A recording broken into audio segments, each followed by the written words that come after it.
السلام عليكم ورحمة الله وبركاته. كم جرتن كوجمتو تداوت تكينا نتنا جاجرة الحمد لله رب العالمين. الروان حرو اسمي كبد الفجرة وان اللي جمتيسه وان اللي جمتيسه جد يارو كبد اسمي الفجرة تكينا جمتشو كي خنا جورك جورا في مودو كوتا كرافو تنيس كوتا هذا الأمم راجيو ترتد إسن اللي إتيم بوهرتن إتيم بحننتن إتير إفجالة تنجري هذا سبب نسال لي جويان إتفجالة يجورا جويان الرا إتفجالة يجيكو جويا إتجالة يجورا إسن اللي أكو مكيا كنا هجيك سنس جالة تاني وفي تجمدني أكسين جرات تاني إسن غرغارة جريتنيس قبل إيه في وانتر قبل إيه كنا حاجة تمر فيديو كيا ناجي ترولان يا ركين راقول ده إسن جرا ده وتو تكيا وانت disini jechuun barbaade nama wayiitu jira gizee oduu biyya alaa hin deemin hojjetamoo waajjira kariirfaa hojjetudha garuu hojjetaa biirootti sirriitti ani nama aangoo guddaa qabudha nama aangoo guddaa qabu yoo isiniin jedhu nama yani yeroo dheeraa hojii keessa ture nama yani yeroo dheeraa hojii mootummaa hojjetaa ture minda gaarii nama argata jenneen yoo gizee sayyaan minda gaarii nama argata jireen isaa gaariidha jedhee nama duraanii ta'uu keessa nama tokko arge jechuudha. Shiba argitee maal ta'e akkanaan hin jenne waan ta'ellee wanta na ajaa'ibsiisee wanta ofitti gammadee dhufeefillee isinitti hima daawwattoota kiyya isin haguma xumura viidiyoo kiyyaa hojii tura laayikii tuquun dagatina sheer illee isinitti tole walii godhaa isiniin jedha daawwattoota keenya kallattii maanin gara yaada kiyya qabadhee dhufeetti isin seensa. Yaadni kiyya qabadhee an dhufe maal isin fakkaate shaqqaalaa ta'uu kiyya shaqqaalaa ta'ee nama ergamee dalagee galuu kiyya itti boonee jira dhugaa rabbii har'a itti gammadee jira shaqqaalaa ta'uu kiyya itti gammadee jira bakka guyyaa shaqqaalaa ta'uu kiyya na gammachiise keessa arri guyyaa isa tokko guyyaa isa dura ta'e galmaa'ee jira sammuu kiyya keessattis galmee kiyya irratti illee galmaa'ee jira guyyaan itti gammadee jireenya shaqqaalaa ta'ee bira dabresan guyyaan ittiin boone keessa guyyaa isa tokkodha guyyaan har'a sababni ati kana jechuu dandeetteef maali hinaan jechuu dandeettan daawwattoota keenya sababni ani kana jechuu danda'eef sababni ani shaqqaalaa ta'ee dabarsuu namni shaqqaalaa iyyuu ati jette shaqqaalaa dhiise afaan arabiffaatiin baay'ee ulfaataadha waan hin beekan sarraatanyaa iyyuu jette warri hojjettoonni biyya arabaa jiran isin hundi keessanuu iyyuu ani warra na jala jiran baay'eetu jira warri mana arabaa dalagan baay'eeftanii aartan anillee naaraa ture gisee biyya arabaa jiru shaqqaalaa yoo jedhan ani maqaa qaba maqaa kiyyaa maaliif na waamne akkam shaqqaalaa naan jedhan intalta akkatu jira mana keenya keessa jechuudha isin tasa taatee maqaa shaqqaalaa kaafnan likkii ol beena yani fuulnatti kintirti waan ta'e dagattee shaqqaalaa waan na jedhamu kaaftanan asirra bahuuf ta'a bakka hintalaan baha sababni isaallee maali ana ismi Aisha leesh tigulee shaqqaalaa ana ismi Aisha jedhe laal na aarsaa akka malee garuu na aarsuun qabu ture ittiin boonuu qabaa ture yoo sanuu ittiin boonuu qabaa ture ani garuu amma ittiin boonee jira ittiin boonaa isiniin jedha daawwattoota keenya sababa isaa isinitti himutti deebi amma keessa dubbii olii gadi faggeessuun faayidaan qabu sababni an kana jechuu danda'eef har'a hojjetaa mootummaa kan cimaadhaa namni kun nama jiruu gaarii jiraatu nama yani jiruu gaarii mar'atu maatii sallee fillee nama jireenya gaarii jiraatu jedhee nama duraan itti hawwaa ture har'a nama argee waliin haasofnee jireenya isaatis jireenya kiyyas wal bira qabee mataa kiyya keessatti ilaaledha. Namni suni maqaa isaa maqaa nama dha'uun yani zim jedhee miidiyaa irratti maqaa namaan dha'u namni suni namni ani har'a arge isiniin jedhu kuni hojjetaa mootummaati udda gaafa kuweetii galeetti argeen beeku duriif haati manaa isaatillee ijoollee isaatillee beeka naannoo tokko kireeffannee jirra jechuun gibbii tokko osoo hin taane safara tokko keessa mana kwaaltii eeggate kireeffatee jiraata yoo sanuyyuu mana kwaaltii eeggate kireeffatee jiraata yani jireenyallee uffatarraa maalirraa kwaaltii eeggate nama jiraata jedhee ani haga isaa sanuu jireenya kee fooyyessuuf itti hawwu keessaa nama tokko isinillee hojjettu innillee hojjetaadha. Garuu yeroo ammaa kanatti wanti ta'ee wanta ati shaqqaalinnatii keetiin boontee shaqqaalaa bagatee jettee akka xiyyitee foo maalinyaan yoo naan jettan taaksii keessatti wal agarree wal haasofsiisaa karaa dheeraa deemna waan ta'eef akkamii jireenya akkamii ijoolleen ta'e akkamii haati manaa kee akkamii jedhee wajjin haasayaa ture innillee bakkuma san jira inuma hojjetaa inuma bayaa inuma galaa inuma deebi'aa inuma deema bakka haati manaa isallee inuma hojjetti inuma galti inuma baati akkasuma itti fufti jiruun. Garuu wanti haarofti wanti uumame tokko hin jiru jiruu isaanii keessatti hin nyaatan hin dhugan hin uffatan bakka hin bashannanan hin jiraatan kanarraa wanni hafee qusatamuu danda'u tasalleen jiru ijoollee qabanii haadha manaatu jira mana kiraatu jira jireenyi qallabni maaltu jira hin beeytanii jireenyi gisee amma fa'a baaseera sanuu yoo danda'an baay'ee maashaallah jedhamanii jiraachuu maashaallah jedhamu qaban kanarraa kaka'ee biyya arabaa deemuu kiyyan beekaa biyya arabaa deemte turte maal gootee dhuftee jedhee na gaafate mana ijaaradhee jira alhamdulillahi rabbil aalamiin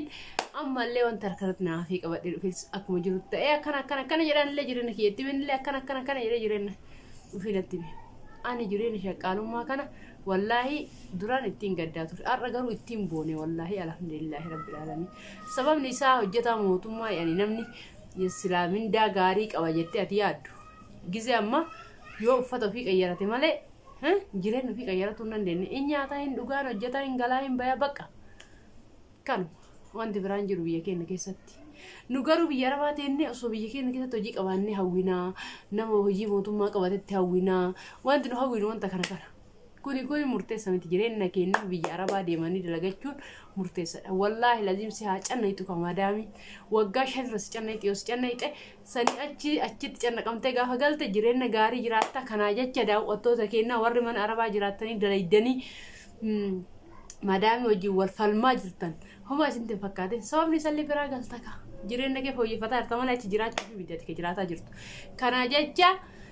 jireenyi biyya arabaa dhugaadha ulfaataadha garuu gaafa galtetti lafaas kaasaa kana amanaa kana mataa keessan amansiisaa jiraadha isiniin jedha daawwattoota keenya kabiraan wantan isin jechuu barbaade biyya arabaa waggaa kuma hin jiraannu waggaa 100 hin jiraannu gaafa galle jiruu keenya gaarii jiraanna gaafa galle garuu jiruu keenya gaarii ka jiraachuu qaba dandeenyu yoo arra sammuun teena tuni likkii ka dalagaa jiraatu taate waan dalagee kanaan maal godhaa jira eenyu ergaa jira namni erguuf kun gaafa ni gale gaafa kansaa ta'ee dura rakkadhee kufee nama na kaasumoo nama jedhee na biraa deemu jennee kana beekuun dirqama keenya yoo kana hin beekin lafaanee takkusanuma booddeen keenya duwwaadha ta'a kanaa jecha shaqqaalaa ta'uun maashaallah tabaarakallah isin jedhaani dhugaa dubbanni mee amma namni biyya barbaadan keessa kuweet akkiid tokkoffaadha mindaan isaanii warri Dubai keessatti warri Saudi keessatti kuweet illee warri jirtan namnummaan mindaan isaa kuma 20 gadi ta'e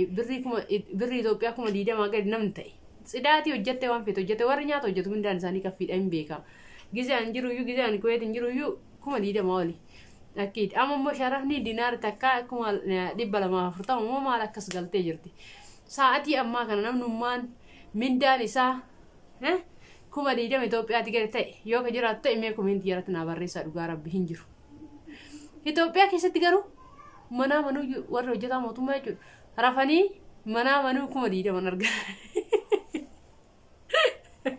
wallaahi dhugaa isin jedha qalbii isin fakkaatira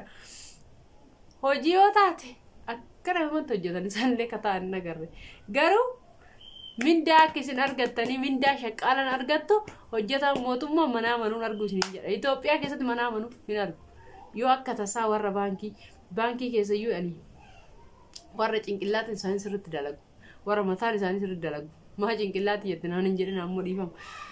isaa yoo taate malee kunni mana manuun argu akka isin jedhe san kanaa jecha ishii Itoophiyaa keessa ta'anii hojjetaa mootummaa ta'anii ganamarlee galgalallee bayuun hin ooluu galuun hin ooluu dalagaan nafne jiruun hin jijjiiramtu akkasumatti bakka irra zooruu bichaa ta'uu manna deemanii waggaa 5 takka larka bakka gadi ba'uun kan jirre bashannanuun hin jirre maaliin hin jirre dalagatanii gaafa biyyatti galte alhamdulillah jettee mana kee keessa galteette jiraachuutu caalaa biyya arabaa warra deemtanii dalagaa taasisaa jirtan immoo ani wanti isinii dhaamu wallaahi lazim an akka obboleettiyaatti akka obboleeyyantiyaatti silaalee wanta isinii dhaamu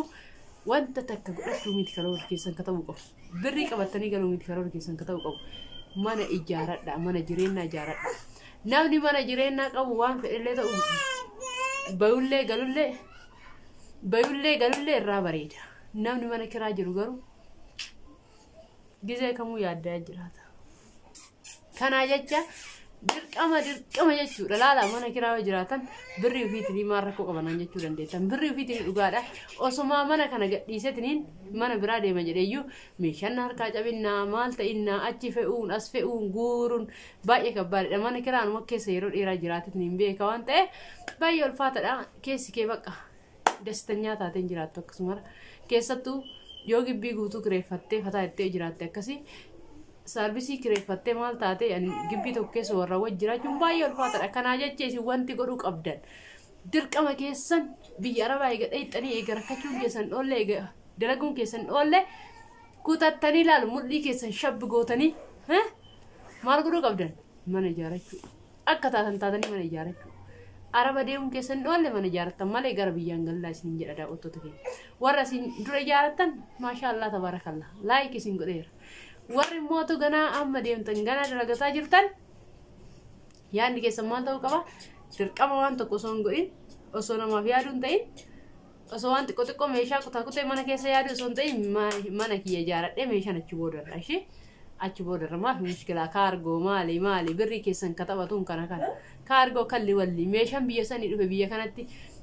huccuu tokko isin agarsiisuu danda'a wallahi shaantaan akkan shaanta sadii qaba shaanta sadiin guutuu jira garuu an kana kun asitti bitee jira taa'eera asitti bitame jechuun kun wallahi kun illee asitti bitame gizee dhibba kanarra deebi'ee dirachuun hawayya isa qayyaree dirachuun wanna kana jechuun kuweetii dhufte jechuun dubaati bakka jechuun biyya Arabaatii dhufte keessumattuu jechuun biyya keenyan ala dhufte tasallee as keessa dirattee bareedee deemuu dandeettu hin bareedu bakka waan hin beekan asitti uffanni haawwiddii ta'u malee wallahi uffata kwaaliti kana uffanni ajaa'ibaa kadiratu sirraa bareedu furdoo taatee qal'oo taatee akkaataa qirxii keettiin uffata sirraa bareedutu jira kanaa jecha daawwattoota keenya